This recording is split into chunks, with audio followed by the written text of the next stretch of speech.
Bismillahirrahmanirrahim. Assalamualaikum warahmatullahi wabarakatuh. Alhamdulillahirabbil alamin. Wassalatu wassalamu ala rasulil karim wa ala alihi wa sahbihi ajma'in wa ba'd. Jamaah maghrib, Bapak Ibu, saudara-saudari yang dimuliakan oleh Allah Subhanahu wa taala. Alhamdulillah kembali kita bersyukur kepada Allah Subhanahu wa taala. Di kesempatan malam hari ini kita bisa ketemu lagi. Dan seperti yang disampaikan tadi, yang lalu pernah kita bahas surat Yasin, tapi baru sampai ayat yang keempat, ala siratim mustaqim. Di Yasin wal Qur'anil Hakim, innaka laminal mursalin ala siratim mustaqim. Kita masuk pada ayat yang kelima. Jadi singkat saja saya supaya nyambung. Di surat Yasin lalu atau di pembahasan yang lalu, Yasin itu disebut huruf muqatta'ah. Tidak ada tafsir khusus dari Nabi SAW. Cuman para ulama kita mencari hikmahnya apa. Karena kalau dalam huruf hijaiyah itu, kalau terpisah alif, ba, ta, ta, jim, ha, kha dan seterusnya itu tidak punya arti khusus. Tidak ada artinya.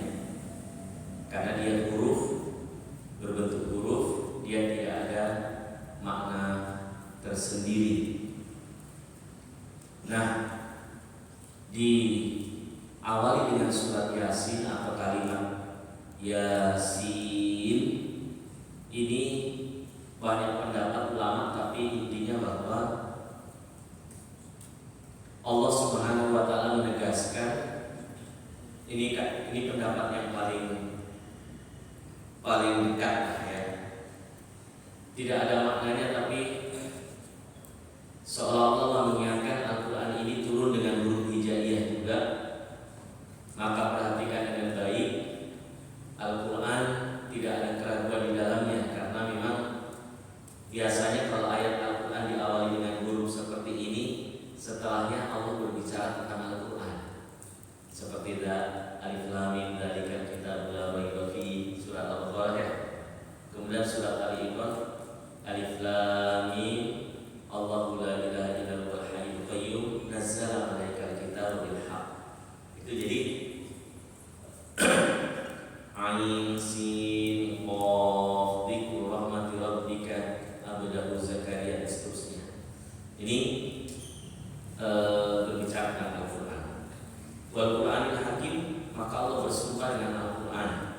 Innaka laminal mursalin, sesungguhnya engkau adalah betul-betul utusan Allah Subhanahu wa taala. Ini penegasan bahwa Al-Quran ini turun dan Rasul yang diutus adalah Rasulullah SAW.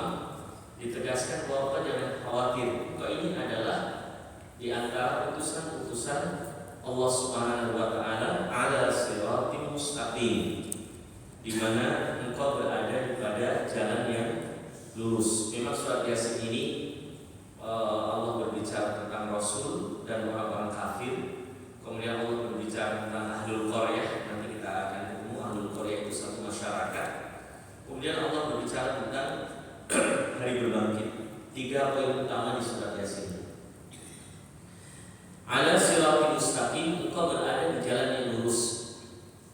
Sirat itu sendiri sebenarnya adalah jalan yang lurus.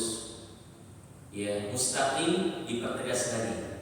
Sesungguhnya engkau berada pada jalan yang lurus. Sama dengan ketika kita berdoa, ihdinas siratal mustaqim. Ya Allah, tunjukilah kami jalan yang lurus. Jadi di surat Al-Fatihah itu Allah mengatakan jalan yang lurus itu siratal mustaqim. Para ahli tafsir banyak mengartikannya. Bisa bermakna Islam, bermakna Quran dan Sunnah, bermakna la ilaha illallah, bermakna tauhid,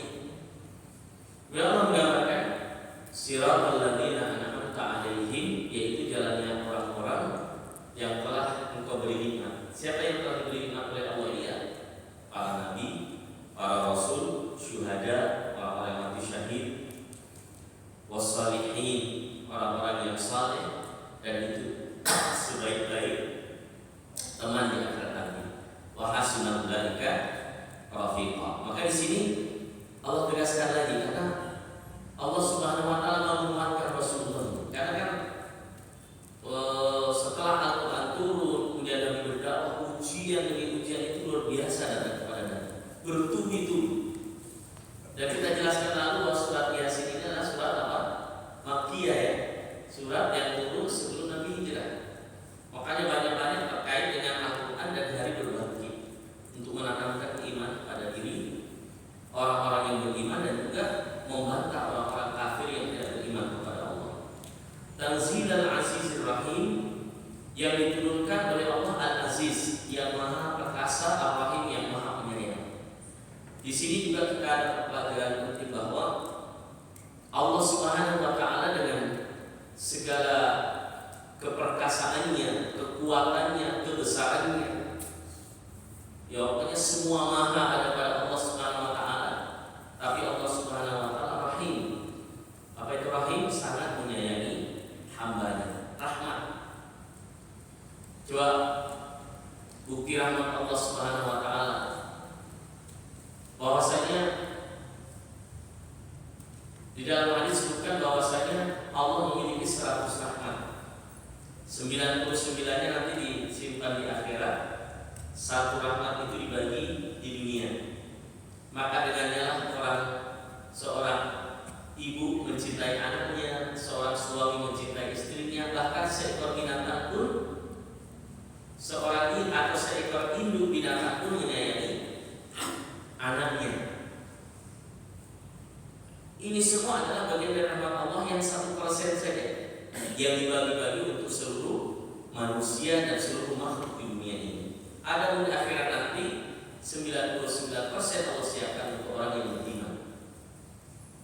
Makanya kata Ar-Rahim ini sebenarnya lebih khusus kepada orang-orang yang beriman. Kalau Ar-Rahman, Ar-Rahman ya, jadi firman kalau nama Allah Ar-Rahman itu umum. Yang tidak beriman pun ya mendapatkan rahmat Allah SWT. Orang kafir itu dikasih rezeki, dikasih kaya, juga dikasih sehat. Tapi Rahim, Allah Subhanahu wa taala sangat mencintai orang-orang yang beriman dan dia lebih rahmatnya khusus bagi orang-orang yang beriman. Dan di antara rahmat Allah juga kasih sayang Allah Subhanahu wa taala adalah Allah Subhanahu wa taala mengampuni hambanya ketika berdosa. Ya, jadi tidak ada dosa yang tidak diampuni selama masih bertaubat sebelum wafat. Bagaimana dengan dosa syirik? Dosa syirik pun diampuni asal sebelum wafat bertaubat. Karena sebagian sahabat itu menyembah berhala. Sebagian sahabat itu menyembah berhala. Tapi setelah bertaubat kepada Allah dan beribadah kepada Allah, Allah ampuni. Makanya Allah mengatakan, "Qul ya ibadiyalladzina asrafu ala anfusihim la taqnatu min rahmatillah." Katakanlah kepada hambaku yang melampaui batas, artinya berbuat dosa melampaui batas sangat banyak. La taqnatu min rahmatillah, janganlah putus asa dari rahmat Allah Subhanahu wa taala. Innallaha yaghfiru dzunuba jami'a, karena Allah akan mengampuni segala dosa. Tapi kalau wafat dalam sebuah dosa syirik ini yang tidak diampuni. Jadi kalau orang meninggal Pak, kalau dia berdosa selain syirik, misalnya kalau dia minum khamar belum tobat, apa berjudi belum tobat, kan dosa besar. Mati belum tobat dia, tapi sholat, puasa juga masih dia lakukan, tapi dia belum tobat secara khusus itu. Makanya kalau dosa besar harus tobat khusus, kalau dosa kecil dengan ibadah dia terhapus. Nah kalau dia meninggal dalam keadaan membawa dosa tapi tidak syirik, maka di akhirat nanti dua kemungkinan: diampuni langsung oleh Allah dan dimasukkan ke dalam surga karena rahmatnya Allah, atau dia disiksa dulu, setelah itu baru dibersihkan, bersih baru diangkat ke surga. Itu orang yang beriman tapi tidak melakukan dosa syirik. Ya, kalau yang beriman kebaikannya lebih banyak, maka dia langsung masuk surga. Nah, dosa syirik, ada pun orang yang melakukan dosa syirik tidak bisa terangkat. Makanya wajib bagi kita tahu mana syirik, mana tahu tauhid, supaya kita tidak terjatuh pada kesyirikan. Kapan jatuh pada kesyirikan bahaya. Semua amal hapus dan juga tidak bisa diampuni oleh Allah Subhanahu wa taala. Karena Allah sudah mengatakan innallaha la yaghfiru an yushraka bihi wa yaghfiru ma duna dzalika liman yasha. Allah tidak akan mengampuni dosa syirik dan mengampuni dosa selain syirik. Jadi salah satu bagian daripada rahmat Allah dan kasih sayang Allah adalah Allah menyayangi hambanya dan Allah menginginkan hambanya ini semuanya berada di dalam ketaatan. Litunzira qauman ma unzira aba'uhum fahum ghafilun. Untuk engkau memberikan peringatan wahai Muhammad kaum yang mana bapak-bapak mereka dulu tidak diberikan peringatan, fahum ghafilun, dan mereka lalai. Memang Nabi, jadi kalau dari sisi sejarah Bapak kenabian, tidaklah ada satu umat kecuali ada nabi yang diutus. Makanya jumlah nabi dan rasul berapa? 124.000. Ya, jadi jumlah nabi dan rasul itu banyaknya 124.000. Dan tidaklah satu komunitas masyarakat yang hidup saat itu meskipun berpecah-pecah kecuali ada nabi dan rasul yang diutus. Wa ma kunna mu'adzibina hatta nab'atsa rasula. Kami tidak akan menyiksa satu kaum kecuali kami mengutus seorang rasul. Jadi setiap umat itu wa in ummati illa khala fiha nadhir. Tidaklah ada satu umat yang hidup kecuali ada nabi di situ. Kecuali setelah Nabi Isa. Jadi setelah Nabi Isa sampai Nabi Muhammad itu tidak ada nabi yang diutus. Jadi nabi terakhir Nabi Isa, kemudian setelah itu kosong nabi. Makanya yang masih taat pada zaman kafir Quraisy, yang masih taat kepada nabi-nabi sebelumnya, mereka mengikuti nabi-nabi sebelumnya, sebagian mengikuti agama Ibrahim. Ya, kalau mereka mengimani nabinya masuk surga, kecuali yang sudah kafir, namanya ahlul fatrah. Dan ayat ini menjelaskan litunzira qauman ma unzira aba'uhum fahum ghafilun. Engkau itu diutus pada satu kaum yang dulu bapak-bapaknya agak lama tidak turun nabi, agar engkau memberi peringatan karena mereka sudah lalai. Makanya di Mekah itu ada orang-orang Quraisy itu melaksanakan haji juga, mengikuti agama siapa? Nabi Ibrahim. Tapi hajinya keliru. Pertama, kalau mereka haji, tawafnya di malam hari dan tidak pakai baju sama sekali. Telanjang bulan. Tawafnya di malam hari. Kan kekeliruan. Kemudian menyembah berhala lagi kesyirikan. Jadi tercampur aduk. Makanya dikatakan orang musyrik karena mereka menyembah Allah, tapi juga menyembah selain Allah SWT. Nah, ini yang terjadi. Ya, jadi bapak-bapak mereka itu fahum ghafilun, mereka lalai karena memang ada fatrah. Makanya para ulama kita membahas ahlul fatrah. Ahlul fatrah ini satu kaum yang mana tidak diutus nabi. Ya, dan sebagian mereka mengikuti nabi-nabi sebelumnya. Kalau mereka masih mengikuti nabi-nabi sebelumnya, maka insya Allah diterima amalan tersebut. Tapi setelah diutusnya nabi tidak boleh lagi. Jadi bedanya Nabi Muhammad dengan nabi terdahulu. Kalau nabi terdahulu diutus hanya untuk kaumnya, misalnya orang Bugis, nabinya sendiri, orang Makassar, nabinya sendiri zaman dulu. Tapi setelah diutusnya nabi tidak boleh. Mau Bugis, Makassar, Arab, Yaman, Amerika, semua yang tahu nama Nabi Muhammad harus ikut. Itu perbedaan Nabi Muhammad dengan nabi-nabi yang lain. Kemudian laqad haqqal qawlu 'ala aktsarihim fahum la yu'minun. Dan sungguh telah merupakan sesuatu yang terjadi dan ini ketetapan Allah 'ala aktsarihim, kebanyakan mereka itu la yu'minun. Dan memang kalau dihitung kalau kita lihat konteks ayat Al-Quran itu, ketika Allah menjelaskan orang-orang yang beriman itu sedikit. Wa ma kana aktsaruhum syakirin.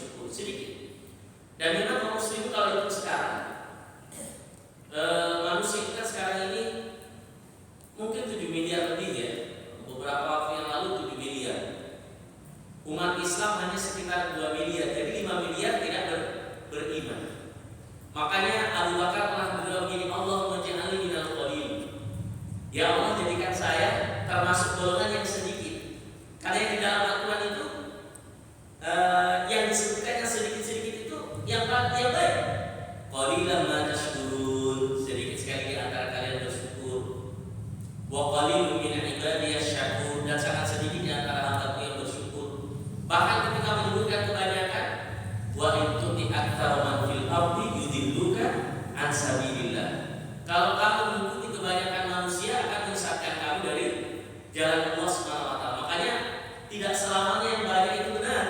Ini penting.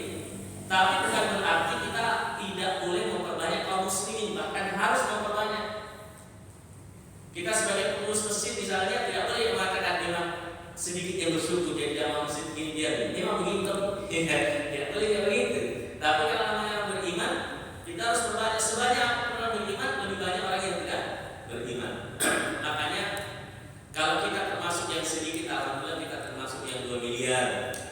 Tambah lagi kita termasuk yang sholat di masjid, itu mungkin berapa jumlahnya.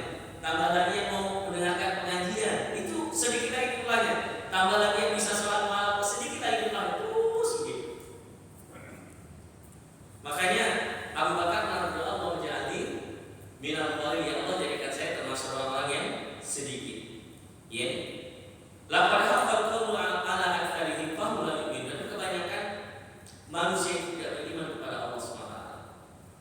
Makanya Pak, bersyukur sekali kita ini. Termasuk yang subhanallah ya, Allah beri kita cinta masjid, Allah beri kita dengan pengajian, senang dengan pengajian, senang belajar, senang dengan Quran, luar biasa. Karena tidak semua orang punya kesempatan. Ya, mungkin punya waktu tapi tidak ada keinginan.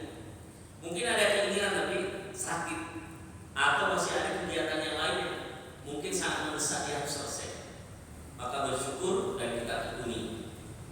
Inna ja'alna fi a'naqihim aghlala fa hiya al-adqani fahum muqmahun. Maka kami jadikan, ini balasan ya, karena orang-orang kafir itu tidak mau taat kepada Allah, maka Allah berikan perumpamaan. Inna ja'alna fi a'naqihim, kami jadikan di dalam leher-leher mereka ini aghlalan, sebagai di leher mereka itu ada ikatan. Ya, jadi tangannya sudah diikat, begini lagi ya. Ada apa namanya belenggu. Fahiyya ilal adqani fahum muqmahun, kemudian mereka sambil memegang ini dagunya. Adqani fahum muqmahun, dan mereka dalam kondisi yang tidak nyaman. Ini perumpamaan yang Allah berikan tentang orang-orang kafir. Jadi orang-orang kafir itu sebenarnya mereka itu kondisinya tidak enak ini. Mereka ditinggalkan oleh Allah. Makanya ketika orang Yahudi mengatakan wa qalatil yahud yadullahi maghlulah ghullat aydihim wa lu'inu bima qalu. Orang-orang Yahudi mengatakan tangan Allah itu terbelenggu, bahkan tangan mereka yang terbelenggu, dan mereka dilaknat karena perkataannya itu. Allah. Makanya sebenarnya orang kafir itu yang tidak bisa dapat petunjuk dari Allah. Ya memang sih iman dan kafir ini kita harus menjadi orang yang beriman harus berusaha juga bagaimana dapat hidayah. Meskipun hidayah dan kekufuran itu takdir Allah, tetapi orang menjadi muslim, orang tidak itu takdir Allah, tetapi tugas orangnya atau tugas manusia itu adalah mencari hidayah itu. Jalan, cari, belajar, itu gunanya. Tapi kalau orang-orang yang kafir, mereka coba bayangkan, lahir pada hidup pada zaman Nabi, lihat Nabi, lihat Quran turun, lihat mukjizat, tidak begitu. Makanya tidak cocok juga kalau kalau saya hidup zaman Nabi pasti saya jadi Abu Bakar, belum tentu. Siapa tahu jadi Abu Lahab dan Abu Jahal. Ya, maka kita yang hidup jauh dari Nabi, ya tentu kita bersyukur kepada Allah meskipun jauh dari Nabi, tapi Allah masih pilih kita jadi orang itu. Ya, ayat. Ini intinya bersyukur. Inna ja'alna fi a'naqihim aghlala fa hiya ilal adqani fahum muqmahun. Jadi keadaan orang kafir itu sebenarnya begini, terbelenggu. Mereka tidak dapat hidayah. Di surat Al-A'raf, Allah SWT sebutkan itu, lahum qulubun la yafqahuna biha. Orang kafir itu punya hati tapi tidak bisa merasa. Walahum a'yunun la yubsiruna biha. Mereka punya mata tapi tidak bisa melihat. Walahum adhanun la yasma'una biha. Mereka punya telinga tapi tidak bisa mendengar ayat-ayat Allah. Bayangkan, ulaika kal-an'ami bal hum adallu. Allah mengatakan orang-orang yang seperti itu, yang tidak mau mendengar hidayah petunjuk dari Allah SWT, bahkan melawan hidayah tersebut, melawan Rasulullah SAW. Ulaika kal-an'am, orang yang seperti ini sebenarnya tidak jauh kedudukannya seperti binatang yang diciptakan tidak mengenal Tuhannya. Binatang saja kadang dengan fitrahnya kenal Tuhannya. Coba bapak-bapak, kalau kita yang sering kesalahan dulu, kalau musim hujan, apalagi hujan pertama kali, itu sapi itu rata-rata kalau hujan pertama kali dia turun ke atas, seperti rasa bersyukur kepada Allah Subhanahu Wa Taala. Artinya binatang saja bertasbih kepada Allah, makhluk bertasbih. Ya, kemudian dalam ayat yang lain Allah jadikan di dalam hati mereka itu ada akinah. Akinah itu penutup atau hisyawah, ada penutupnya. Di surah Al-Baqarah kan gitu. Innal ladzina kafaru sawa'un 'alaihim anzartahum am lam tunzirhum la yu'minun fi. Mereka itu mau diberi peringatan, tidak diberi peringatan, sama saja tidak beriman. Nah, Allah lanjutkan, inna ja'alna fi a'naqihim aghlalan fa hiya ila al-aqdari qawmun wa ja'alna min baini aydihim sadda wa min khalfihim sadda fa aghshaynahum fa hum la yubsirun. Maka kami jadikan dari arah depan mereka itu penghalang, dari belakang mereka penghalang, penutup. Fa aghshaynahum, dan mereka di dalam kegelapan, fa hum la yubsirun, mereka tidak bisa melihat. Ya, ada itu. Punya mata tapi tidak mau mendengar, punya telinga, punya mata tidak melihat, punya telinga tidak mendengar, punya hati tidak mau merasa. Dan penyakit yang paling ngeri adalah penyakit kegelapan hati. Kalau Allah tertutup, Allah sudah tutup. Allah sudah tutup hati seseorang itu berat. Makanya Allah lanjutkan ayatnya, wasawa'un 'alaihim anzartahum am lam tunzirhum la yu'minun. Maka sama saja bagi mereka itu apakah memberi peringatan atau tidak beri peringatan, sama saja mereka tidak mau beriman. Tugas kita berdakwah, mengajar orang. Siapa tahu Allah berikan petunjuk. Dan selalu kita berharap siapa saja yang kita ajak dapat petunjuk. Tapi kalau ada orang yang memang tidak mendapat petunjuk, yaitu lagi-lagi hidayah itu di tangan Allah. Makanya Bapak Ibu, saudara-saudari, hidayah itu kan ada dua. Hidayah taufik dan hidayatul irsyad. Hidayatul irsyad ini adalah petunjuk untuk kasih tahu ini baik, ini buruk. Semua kita bisa. Ini baik, ini buruk, ini baik, ini buruk. Ikuti yang baik. Tapi untuk menggerakkan hati seseorang ikut yang baik, itu haknya Allah, bukan kita. Nabi saja kan sangat sedih ketika paman beliau wafat tidak mengucapkan la ilaha illallah. Dia berdoa tapi ditegur oleh Allah. Maka lin nabi wal ladzina amanu yastaghfiru lil musyrikin. Tidak cocok bagi para nabi dan orang yang beriman meminta ampunkan kepada orang musyrik, ditegur. Nabi itu kan sedih sekali ketika paman beliau wafat. Membantu, pokoknya tidak ada yang tidak dikerjakan kecuali melindungi Nabi. Tapi karena tidak mengucapkan la ilaha illallah, Nabi sedih sekali dan Nabi sebenarnya mau mohonkan ampun. Hanya Allah kasih ijabah bahwasanya diringankan siksanya, paling ringan, dan itu sendal atau kerikil di telapak kaki atau sendalnya dipakai terompak kemudian mendidih otak, itu paling ringan. Nauzubillah subhanahu. Ditegur oleh Allah. Maka dari Nabi wal ladzina amanu yastaghfiru lil musyrikin. Tidak pantas bagi Nabi yang beriman minta ampunkan kepada orang musyrik. Karena tidak ada jalan kepada orang musyrik. Ya.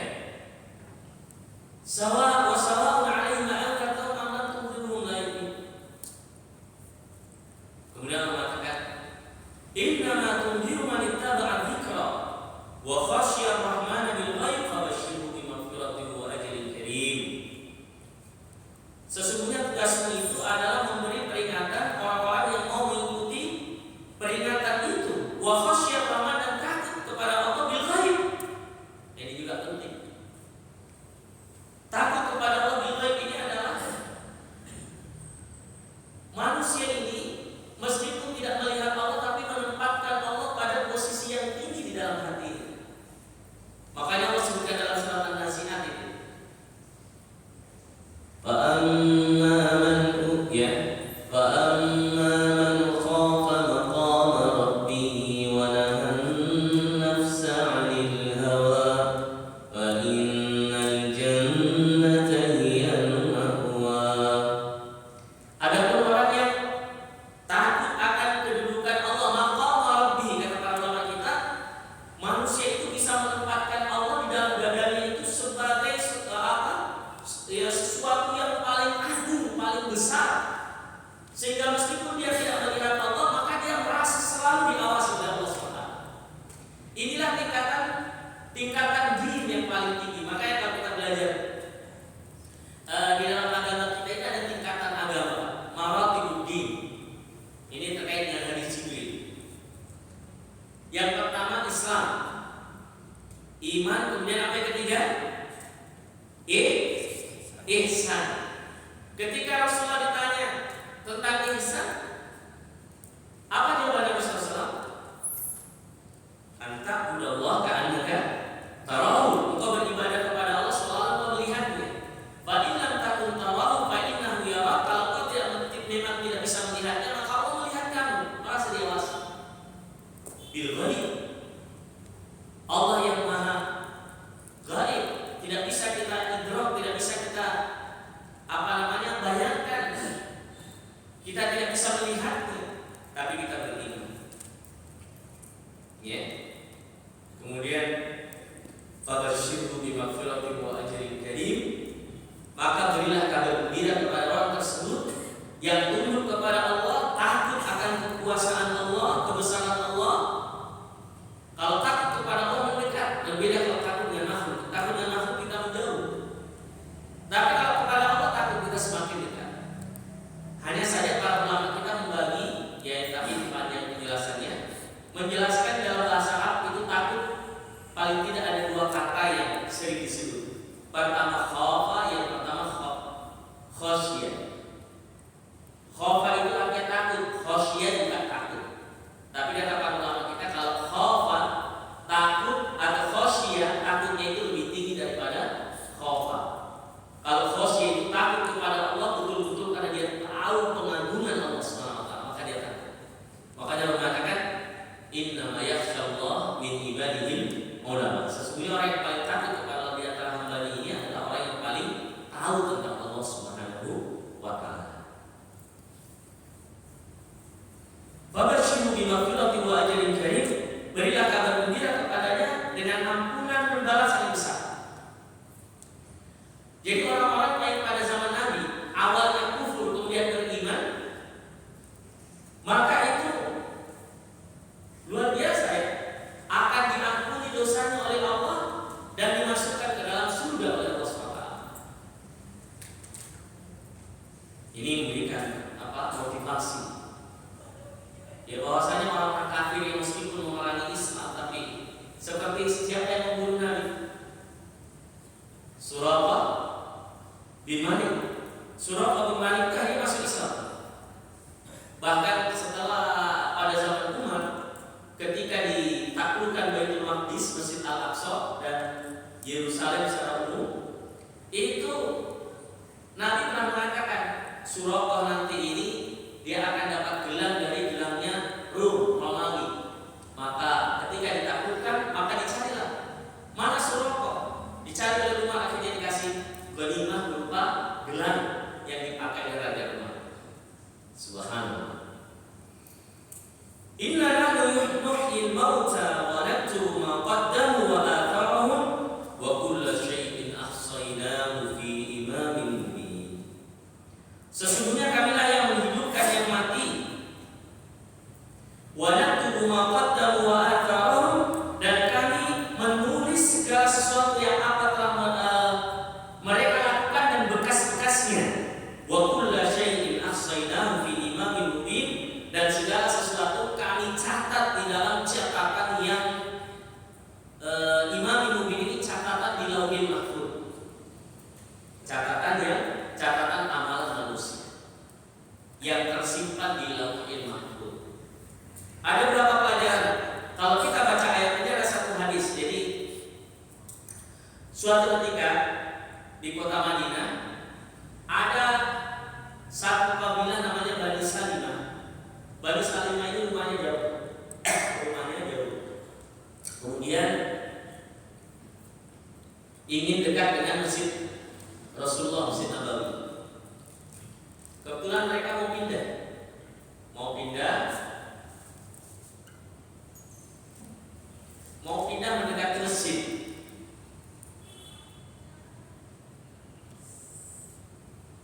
mau pindah mendekati masjid, dan ketika Rasulullah mendengar, jangan pindah. Lalu Rasulullah mengatakan, dia untuk tahu agar rumah kalian dari rumah ke masjid itu dicatat sebagai amalan jalan kakinya. Jadi jalan kaki kita ke masjid itu atar. Kemudian Rasulullah bacakan ayat ini, inna nahnu ilmau tawarantum maqaddam wa athar. Tidak usah pindah. Jalan kaki saja, karena jarak yang kita tempuh adalah menjadi catatan dan bekas-bekas langkah kaki itu terhitung di sisi Allah. Makanya ketika sahabat mendengarkan ini, ya bagaimana langkah kaki itu, ada sahabat yang rumahnya dekat dengan masjid, makanya langkahnya pendek-pendek. Dikasih pendek langkahnya supaya banyak langkahnya. Tapi kalau sudah komat naik motor boleh, apalagi daripada terlambat ya. Tapi pada prinsipnya dia naik motor dapat pahala, naik mobil dapat pahala. Tapi kalau jalan kaki biasanya lebih banyak kan langkahnya. Tapi pada prinsipnya bahwa Nabi mau menggambarkan bahwa semakin jauh rumah dari masjid kemudian berjalan kaki, dia mendapatkan apa? Pahala yang besar. Ayat yang dibaca. Dan ini juga Allah mau menggambarkan, kan tadi saya sudah sampaikan di awal, surat Yasin ini ingin menanamkan kepada kepada manusia pada saat itu, orang kafir Quraisy, ya kafir Quraisy, agar mereka itu beriman kepada hari berbangkit. Inna nahnu nuhyil mauta, kamilah yang menghidupkan yang mati. Coba bayangkan, kita dulu tidak ada, kemudian ada. Bumi kalau kemarau kayak mati semua, begitu turun hujan tumbuh, apa-apa tumbuh. Ini satu gambaran bahwa Allah SWT itu menciptakan manusia yang awalnya tidak ada kemudian membangkitkan, itu gampang bagi Allah. Bahwa ahwanu alaih, dan itu lebih mudah bagi Allah. Jadi menciptakan yang tadinya awalnya tidak ada, meskipun semua mudah bagi Allah, tapi menciptakan yang awalnya tidak ada kemudian bisa ada, bagaimana lagi mudahnya kalau menciptakan yang sudah ada kemudian menghidupkan kembali, mudah bagi Allah SWT. Inna nahnu nuhyil mauta. Ya. Makanya dalam ayat yang lain itu yukhrijul hayya, bagaimana ayatnya? Minal mayyiti wa yukhrijul mayyita minal hayy. Allah menghidupkan sesuatu dari yang mati dan mematikan sesuatu dari yang hidup. Banyak tafsir di dalam di sini. Di antara tafsirnya, Allah bisa menghadirkan yang bapaknya kafir, anaknya beriman. Yang anaknya beriman, yang bapaknya beriman, anaknya kafir. Ini makna yang pertama. Banyak maknanya di sini. Yang kedua, ya di antara tafsiran itu Allah mengeluarkan telur dari ayam, dan ayam bisa mengeluarkan telur. Itu juga salah satu yukhrijul hayya minal mayyiti wa yukhrijul mayyita minal hayy. Nah, tapi kalau ada pertanyaan lebih duluan mana telur sama ayam, tidak dibahas di sini. Tapi syahidnya pelajaran yang ini dipetik di sini. Maka Allah mengatakan inna nahnu nuhyil mauta, kamilah yang menghidupkan yang mati. Alladzi khalaqal mauta wal hayata liyabluwakum ayyukum ahsanu amala. Allah yang menciptakan yang hidup dan mati untuk menguji siapa di antara kalian yang paling baik amalannya. Wa naktubu ma qaddamu wa atharahum, dan kami akan menulis apa yang mereka tinggalkan. Ini pentingnya. Pentingnya kita memiliki peninggalan yang baik. Apa peninggalan yang baik? Wakaf. Wakaf itu peninggalan yang baik. Insya Allah yang mewakafkan tanah masjid ini, selama masjid ini sampai dipakai sampai hari kiamat mengalir. Makanya salah satu, ya saya cukup intens juga mempelajari tentang wakaf itu. Wakaf itu masih banyak kurang diperhatikan kaum muslimin, padahal dari sisi pahalanya luar biasa. Meninggalkan peninggalan yang baik.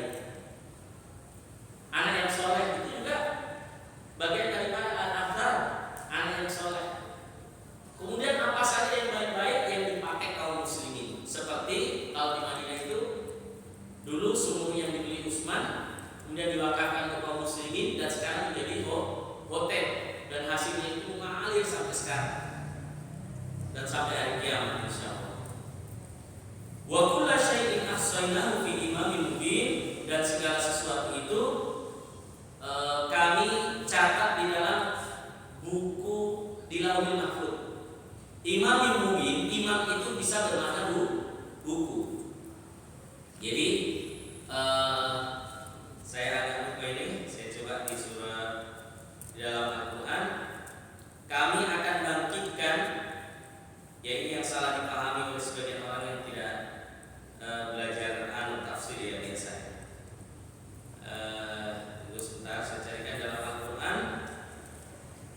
Allah Subhanahu wa Ta'ala menyebutkan bahwa manusia itu akan dibangkitkan nanti bi imamihim, ya. Saya carikanlah bi imamihim. Nah ini di surat Al-Isra ayat 71. Ini bahwa imam, kata imam dalam Al-Quran itu bisa bermakna pemimpin, bisa juga bermakna buku catatan Lauhul Mahfuz. Makanya ya atau catatan amalnya Allah katakan di sini, yauma nad'u kulla unasin bi imamihim. Pada hari itu kami menyeru, memanggil manusia dengan bi imamihim, dengan imam mereka. Jadi ada orang yang mengartikan, memahami salah memahami ayat ini bahwasanya wah kita harus punya baiat kepada imam. Ya kalau kepada pemimpin kaum muslimin khalifah ya. Tapi kalau tidak boleh kita berbaiat dengan imam kita. Padahal imam di sini yang dimaksudkan adalah apa? Catatan amal. Makanya di sini wa kullu syai'in ahsaynahu fi imamin mubin, dan segala sesuatu tercatat di dalam catatan yang lengkap. Apa catatan yang lengkap? Lauhul Mahfuz. Dan manusia nanti akan didatangkan oleh Allah dengan catatan amalnya. Di sini ayatnya di surat Al-Isra ayat 71.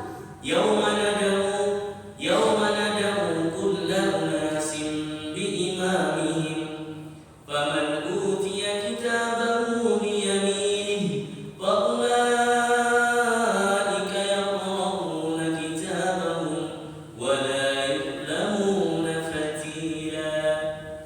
Ini. Dan pada hari itu seluruh manusia dipanggil dengan catatan amalnya, dan siapa yang memberikan catatan amal dengan tangan kanannya, mereka akan membaca catatan tersebut dan mereka tidak akan didolimi sedikit pun. Jadi kalau mau menafsirkan ayat Bapak Ibu sekalian, memang harus tahu konteks bahasa Arabnya, yang kedua penjelasan para ahli tafsir. Makanya sebenarnya asik sekali belajar tafsir ini, ya. Asik sekali. Sudah ada?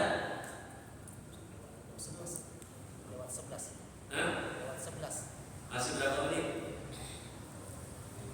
3 menit ya. Oke, santai lagi. Wa turib lahum matalan ashabal qaryati idh ja'ahum mursalun. Ini dan ingatlah ya Allah, dan ambillah perumpamaan, ambillah pelajaran di mana Allah memberikan perumpamaan ashabal qaryah, bagaimana satu negeri ketika didatangi para nabi. Jadi nabi itu ada yang pengikutnya hanya 2 atau 3 orang. Wan nabiyyu wa ma'ahu ahad. Ada seorang nabi yang pengikutnya hanya 1. Wan nabiyyu wa laysa ma'ahu ahad. Dan ada nabi yang tidak ada pengikutnya. Maka nabi mengingatkan, wahai Muhammad, pengikutmu sudah banyak, jangan terlalu khawatir. Allah pasti tahu. Makanya Allah mengatakan wadrib lahum matalan ashabal qaryah. Ashabal qaryah ini satu qaryah itu kalau bahasa ini ya kampung lah ya. Tapi sebenarnya karena qaryah itu bisa bermakna kota juga, tapi dia satu daerah. Irja'ahum mursalun, ketika datang para nabi, apa yang mereka lakukan? Idh arsalna ilaihim itsnaini fakadzabuhuma fa'azzazna bitsalits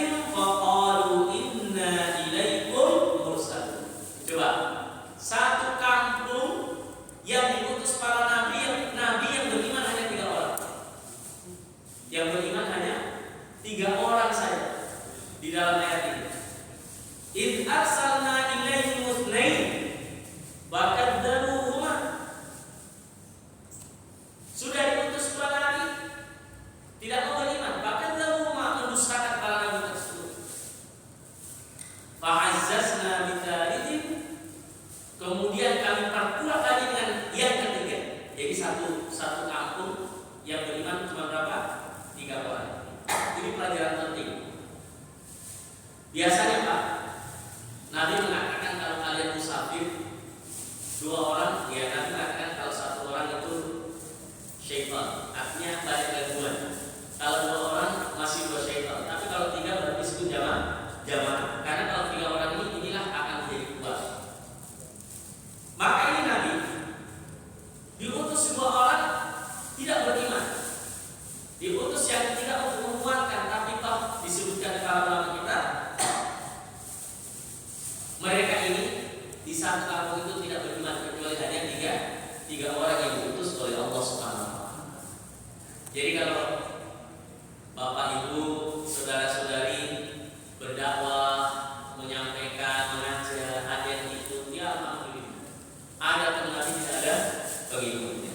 Ayat yang terakhir disebutkan, qalu ma antum illa basyarun mithluna wa ma anzala ar-rahmanu min syai'in in antum illa takdzibun. Qalu rabbuna ya'lamu inna ilaikum lamursalun wa ma 'alaina illa al-balaghul mubin. Mereka mengatakan ma antum illa basyarun mithluna.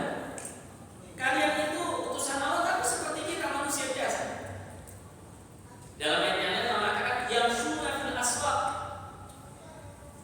Mereka Nabi ini juga pergi berjalan ke pasar, ya, dan makan seperti kita. Kenapa Allah tidak menurunkan Nabi malaikat? Begitu dalam ayat yang lain. Pak, kalau Allah mengutus Nabi itu malaikat, kira-kira bisa diikuti kita? Malaikat tidak nikah, tidak ada nafsu, tidak makan, tidak minum, bisa kita ikut? Itulah perkataan orang-orang kafir itu. Kenapa Allah tidak turunkan malaikat saja? Kenapa diturunkan manusia seperti kami juga yang makan, minum, dan pergi ke pasar? Maka Allah katakan, wa ma anzala ar-rahmanu min syai'in in antum illa takdzibun. Dan apa saja yang Allah turunkan, kalau sudah dasarnya mau kufur, pasti kalian akan mengkufurinya. Qalu rabbuna ya'lamu inna ilaikum lamursalun. Mereka mengatakan, Allah Tuhan kami Maha mengetahui bahwa kami ini adalah utusan Allah buat kalian. Wa ma 'alaina illa al-balaghul mubin, dan tidak ada kewajiban kami kecuali kemampuan dan kewajiban kami yang Allah tugaskan menyampaikan saja. Adapun kalian mengikuti itu sudah haknya Allah Subhanahu wa taala. Jazakallahu khair.